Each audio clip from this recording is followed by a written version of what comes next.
Να σας καλησπερίσουμε. Εύχομαι καλή διαμονή στην Ελλάδα για όσο μείνετε και χαιρόμαστε που είστε κοντά μας. Θα μου επιτρέψετε, και να μην φανεί ούτε αγένεια ούτε εγωιστικό, να κάνω μία αναφορά τόσο σε εμένα όσο και στο πολιτικό κόμμα, στον πολιτικό φορέα τον οποίο εκπροσωπώ, τη Χρυσή Αυγή. Είδατε ότι μέχρι τώρα δεν μιλήσαμε καθόλου εμείς, αλλά όλοι οι προλαλήσαντες μίλησαν για εμάς. Εγώ θα σας αναφέρω κάποια πράγματα μόνο που έχουν συμβεί εις βάρος της Χρυσής Αυγής. Είναι όλη η αλήθεια που έχει παρουσιαστεί τους τελευταίους 20-22 μήνες στην Ελλάδα και θα σας τα πω με επιχειρήματα και με αποδείξεις. Επειδή μιλάμε για δικαιοσύνη στην Ελλάδα και γενικά στην Ευρώπη, εγώ θα σας πω ότι στην Ελλάδα είναι αποδεδειγμένο, δεν υπάρχει καμία δικαιοσύνη. Υπάρχουν επίορκοι δικαστικοί, υπάρχουν δικαστικοί οι οποίοι έχουν άμεση σχέση με την εκάστοτε εξουσία και αυτοί λαμβάνουν αποφάσεις για το ποιοι κατά τη γνώμη τους είναι καλοί, ποιοι είναι κακοί, ποιοι μπορούν να είναι στη φυλακή και ποιοι μπορούν να είναι ελεύθεροι. Πώς θα σας φαινόταν αν στην πατρίδα σας η τρίτη πολιτική δύναμη της χώρας σας βρισκόταν να εκπροσωπείται με 17 βουλευτές, εκ των οποίων αυτή τη στιγμή οι 3 είναι στη φυλακή, ο αρχηγός της Χρυσής Αυγής και άλλοι 4 βουλευτές βρίσκονται στο σπίτι τους με κατοίκον περιορισμό και μπορεί να έρχονται μόνο στη Βουλή, 3 συν 4, 7, και άλλοι 2 βουλευτές του εν λόγω κόμματος δεν έχουν δικαίωμα, εάν και είναι βουλευτές, να εκφέρουν δημόσιο λόγο. Δεν μπορούν να παραστούν ούτε σε πολιτική εκδήλωση, ούτε να μιλήσουν, ούτε να πούν την άποψή τους πουθενά. Καταλαβαίνετε λοιπόν από τους 17 βουλευτές, οι 9 είναι με τους περιοριστικούς όρους που σας είπα. Και μένουν 8 μόνο.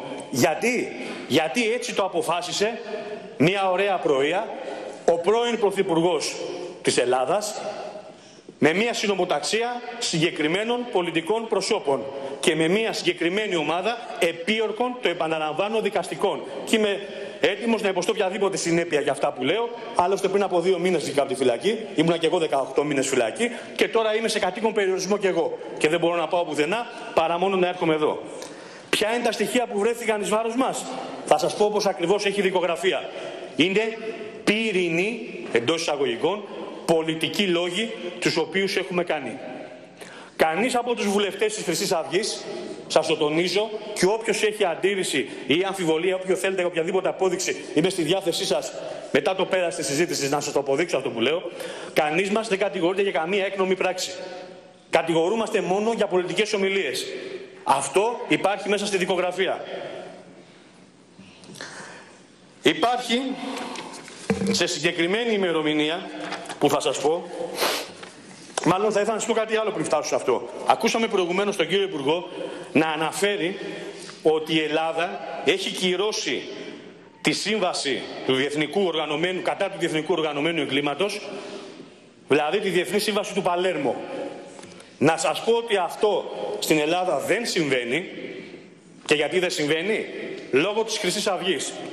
Επειδή η κατηγορία, η δόλια, η ψεύτικη κατηγορία που μας έχουν επιβάλει είναι η διεύθυνση και ένταξη εγκληματικής οργάνωσεως, έτσι προσπάθησαν να μας βάλουν φυλακή για να πάρουν τις ψήφους που είχαμε κερδίσει μέχρι τότε. Τι λέει λοιπόν η Διεθνή Σύμβαση του Παλέρμο? Ότι αν δεν υπάρχει οικονομικό όφελος σε κάποια εγκληματική οργάνωση, σε οποιαδήποτε εγκληματική οργάνωση σύμφωνα με τα λεγόμενα, πάβει να υφίσταται και ο όρος εγκληματική οργάνωση. Στην Ελλάδα και στην περίπτωση της Χρυσής Αυγής αυτό δεν ισχύει. Έχουμε ελεγχθεί από το Σώμα Δίωξης Οικονομικού Εγκλήματος.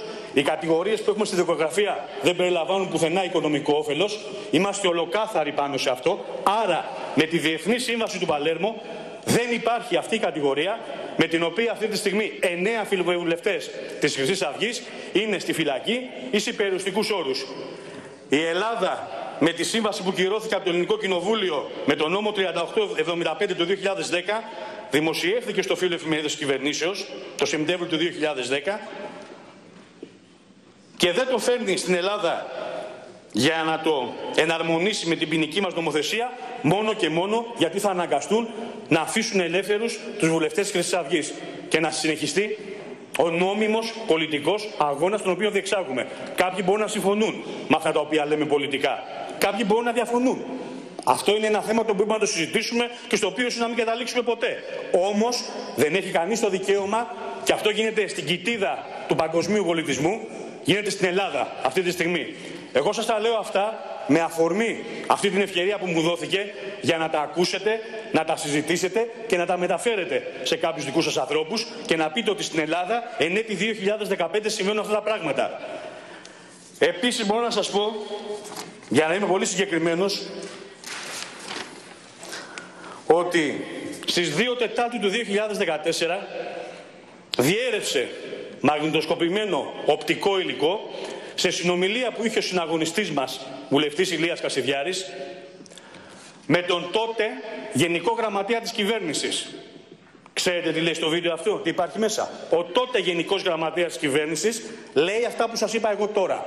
Ότι οι διώξεις ήταν καθαρά πολιτικές και έχουν ασκηθεί από τον τότε Πρωθυπουργό, τον Αντώνη Σαμαρά, από τον τότε Υπουργό Δημοσίας Τάξεως Νικόλαο Δένδια, από τον τότε Υπουργό Δικαιοσύνης Χαράλαμπο Αθανασίου και από την εισαγγελέα του Αρείου Πάγου, την κυρία Κουτσαμάνη. Αυτά υπάρχουν καταγεγραμμένα.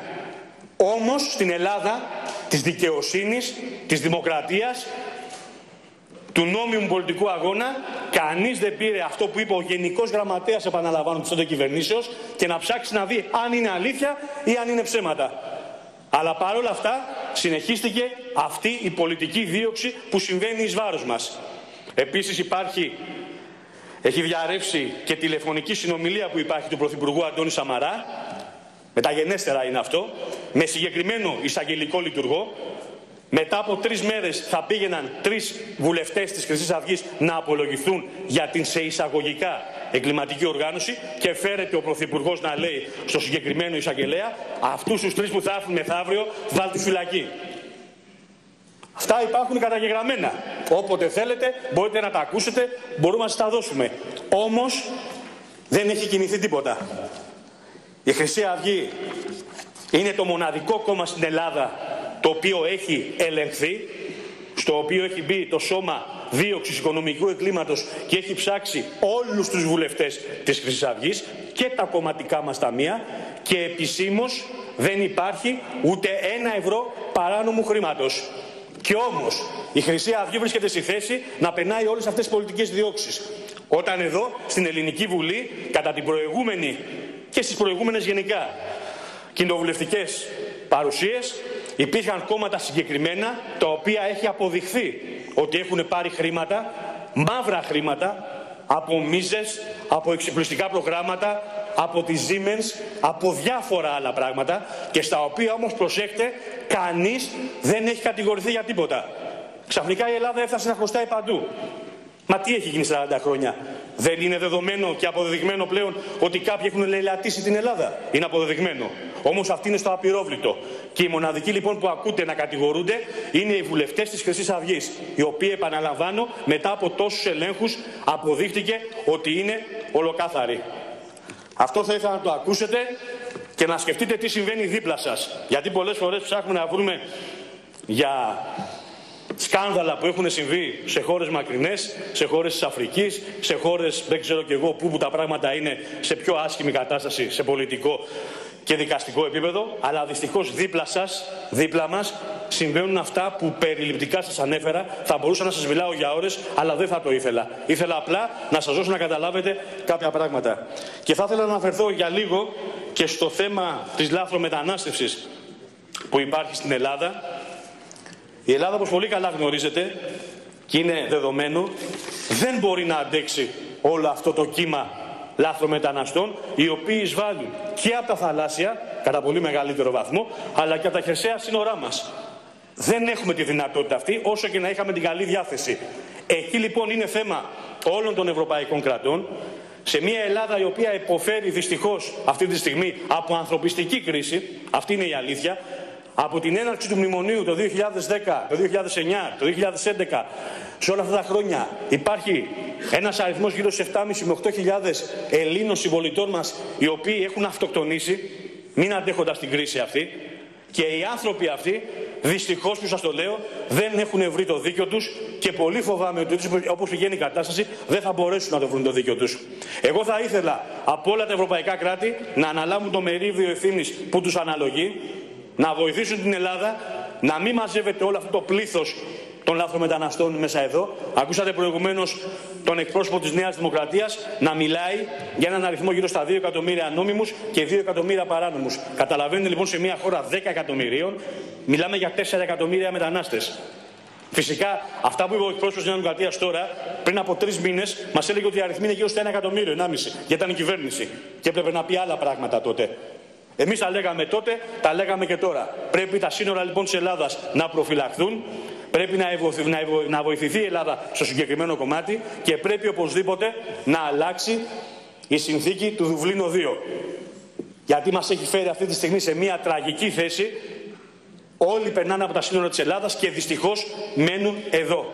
Αν θέλει η Ευρώπη να τους δεχτεί στα δικά της κράτη, αν θέλει να τους δεχτείτε στη Γαλλία, στη Γερμανία, στο Βέλγιο, στην Ολλανδία, μακάρι να το κάνετε. Πάντως εμείς σαν Ελλάδα λυπούμαστε, δεν μπορούμε όλον αυτόν τον όγκο των λάθρομεταναστών να τους συντηρήσουμε και να τους δεχτούμε στα ελληνικά μας σύνορα. Αυτά είχα να σας πω. Σας ευχαριστώ πάρα πολύ. Ευχαριστούμε και εμείς.